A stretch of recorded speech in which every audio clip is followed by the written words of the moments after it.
नमस्कार किसान भाइयों, आप सबका स्वागत है हमारे YouTube चैनल किसान वाला जंक्शन में। आज हम इस वीडियो में बात करेंगे कि गर्मी के मौसम में धनिया की बुआई कब करें और धनिया की बुआई अगर आप करने जा रहे हैं तो आपको कौन कौन सी खास बातों का ध्यान रखना है जिससे आपका उत्पादन गिरने की जगह उत्पादन आपको बहुत अच्छा प्राप्त करके मंडी से आप बहुत अच्छा प्रॉफिट कमा सकें। आज इस वीडियो में हम बात करेंगे धनिया की बुआई का समय, धनिया की बुआई के लिए बीज कौन से लें, साथ में कब सिंचाई करें, कौन सी खाद डालें, खेत को कैसे तैयार करें, साथ में कब कब सिंचाई करनी है। इन सारे टॉपिक्स पे आज हम बात करेंगे इस वीडियो में। तो वीडियो के अंत तक बने रहिए और संपूर्ण जानकारी आज आप प्राप्त करिए इस वीडियो से कि धनिया की बुआई कैसे करनी है। किसान भाइयों, अगर आपके खेतों से गेहूं कट चुका है या आपके खेत खाली हो चुके हैं तो आप इस समय हरी धनिया की बुआई करके मार्केट से बहुत अच्छा मुनाफा कमा सकते हैं, क्योंकि आप सबको पता है कि गर्मियों के मौसम में हरी धनिया के रेट बहुत अच्छे मिल रहे होते हैं। ये एक छोटी फसल होती है, साथ में ये बहुत कम लागत में उत्पन्न हो जाती है, इसकी पैदावार बहुत अच्छी होती है और इसको मार्केट से बहुत अच्छे प्राइस मिल रहे होते हैं। अगर मोटा मोटा मैं बात करूं तो गर्मियों के मौसम में 80 रुपए किलो से लेकर 100 रुपए किलो के आसपास तक धनिया जाती ही जाती है। तो किसान भाइयों, अगर आप जल्दी और कम समय में ही ज्यादा मुनाफा कमाना चाहते हैं तो आपको धनिया की बुआई करनी चाहिए।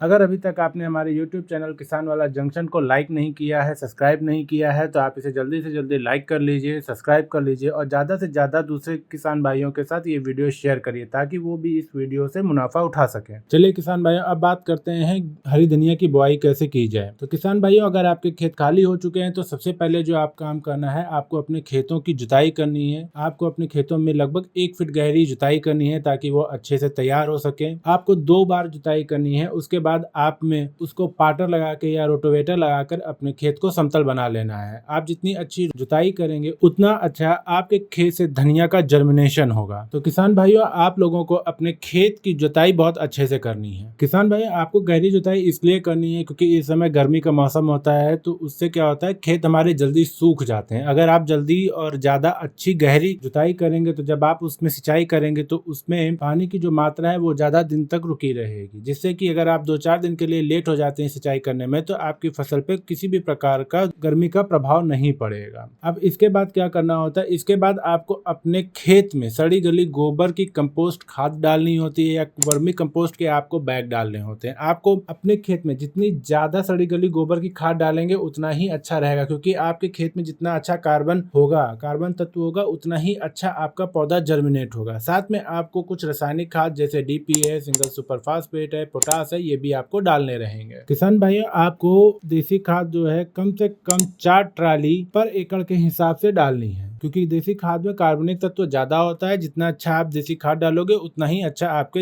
हरी धनिया के पौधा का जर्मिनेशन होगा। अब बात करते हैं रासायनिक खाद के बारे में। तो आपको सिंगल सुपर फास्फेट के 2 बैग, DAP का 1 बैग और यूरिया लगभग 25 से 30 किलो आपस में मिक्स करके आपको पर एकड़ के हिसाब से इसका छिड़काव करना होता है। साथ में छिड़काव करने के बाद में आपको अपने खेत में रोटावेटर लगा देना होता है। अब बात करते हैं कि आपको कितनी बीज रिक्वायरमेंट होगा, कितना सीड रिक्वायरमेंट होगा 1 एकड़ में। तो किसान भाइयों, आपको 1 एकड़ में लगभग 15 से 20 किलो सीड रिक्वायरमेंट होगा। दूसरा, जो आपके यहाँ पे बीज रखे हुए हैं घर पे उनको ना उपयोग करें। आप गर्मियों के मौसम में हाइब्रिड बीज का उपयोग करें ताकि ये लंबे समय तक आपको उत्पादन दे सके। साथ में इनको गर्मी से इनका स्ट्रेस लेवल जो होता है वो सहन शक्ति इनकी ज्यादा होती है। किसान भाइयों, अब बात करते हैं कि इसकी बुआई कैसे करनी है। आप अपने खेतों में मेड़ बनाकर इनकी बुआई कर सकते हैं। अगर आप मेड़ बनाकर इनकी बुआई करेंगे तो ज्यादा अच्छा रहेगा, पौधे से पौधे की दूरी बराबर रहेगी। साथ में आप इन्हें जब पानी वगैरह देंगे या खाद वगैरह देंगे वो सही से इन्हें पर्याप्त मात्रा में मिल सकेगा। जब भी आप अपने खेत में धनिया की बिजाई करने जा रहे हो तो अपने बीजों को 2 टुकड़ों में कर लें ताकि ये जल्दी इनका जर्मिनेशन हो सके। अब हम आपको बताते हैं कि आपको कौन सी सीड्स उपयोग में लेने हैं। पहला सीड जो है आपका आता है वो नामदारी सीड आता है धनिया के लिए हाइब्रिड में, आप इसका उपयोग कर सकते हैं। VNR का मुस्कान है, आप इसका भी उपयोग कर सकते हैं। दूसरी बात किसान भाइयों, आप अपने मार्केट में जाकर भी पता कर सकते हैं कि आपके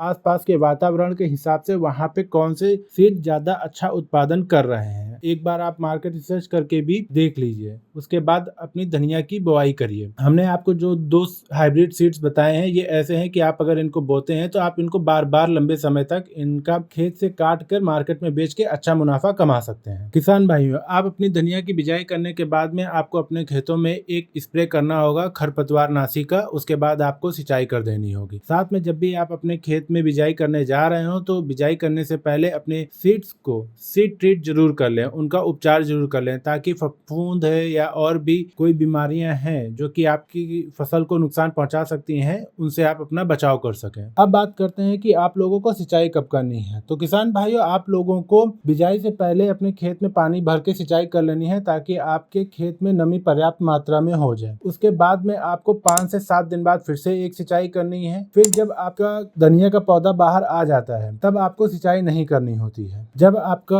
धनिया का पौधा जमीन से बाहर आ जाए उसके कुछ दिनों बाद आप अपने खेत में एक और सिंचाई कर दें। सिंचाई के दौरान आपको यूरिया और जिंक मिलाकर अपने खेतों में डालना होता है, ताकि उनकी उर्वरक शक्ति और उनको टेम्परेचर और मौसम से लड़ने के लिए एक भरपूर ताकत मिल जाए। ये जो आप इस समय यूरिया और जिंक डालेंगे ये आपके पौधों को बूस्ट की तरह काम करेगा। आपको 15 से 20 किलो यूरिया और 5 किलो जिंक आपको डालना है 1 एकड़ के अंदर। किसान भाइयों, अपने खेत में ज्यादा सिंचाई ना करें। अगर आप ज्यादा सिंचाई करते हैं तो आपके खेत में धनिया के पत्तों में पीलापन का प्रॉब्लम आ जाएगा, जिससे आप एक बड़ा नुकसान ले सकते हैं। सिंचाई करने से पहले एक बार अपने खेत का निरीक्षण कर लें। अगर आपको लगता है कि आपके खेतों को सिंचाई की आवश्यकता है तभी आप सिंचाई करें। किसान भाइयों, अब बात करते हैं कि आप अपनी धनिया की फसल कब उखाड़ कर मंडी में बेच सकते हैं। तो किसान भाइयों, आपकी जो धनिया की फसल होता है 40 से 45 दिन में तैयार हो जाती है और आप इसको अपने खेतों से उखाड़ कर मंडी में बेचकर बहुत अच्छा मुनाफा कमा सकते हैं। एक बात और ध्यान रखें कि आप जब भी अपने धनिया की फसल से धनिया निकाल रहे हो तो उसको काटना नहीं है, उसको हाथों से उसके पत्तों को उखाड़ लेना है, ताकि वो आगे लंबे समय तक आप उनसे मुनाफा कमाते रहें, वो अपना उत्पादन लगातार बनाए रखें। आपको हमने जिस तरीके से धनिया की बिजाई और बुआई करने के लिए बताया है, जो जो सावधानियां आपको करने के लिए बताई है, वो अगर आप करते हैं तो निश्चित तौर पर आप धनिया की फसल से एक अच्छा मुनाफा कमा लेंगे और बहुत शानदार उत्पादन भी आप इससे प्राप्त करेंगे धनिया की फसल का। अगर आप लोगों को हमारे द्वारा दी गई जानकारी इस वीडियो में अच्छी लगी है तो वीडियो को लाइक करें, चैनल को सब्सक्राइब करें और दूसरे किसान भाइयों से ज्यादा इस वीडियो को शेयर करें, ताकि वो भी इस वीडियो के माध्यम से लाभ उठा सकें। और जो किसान भाई हमारे इस चैनल पे नए आए हुए हैं वो चैनल को सब्सक्राइब करें। धन्यवाद।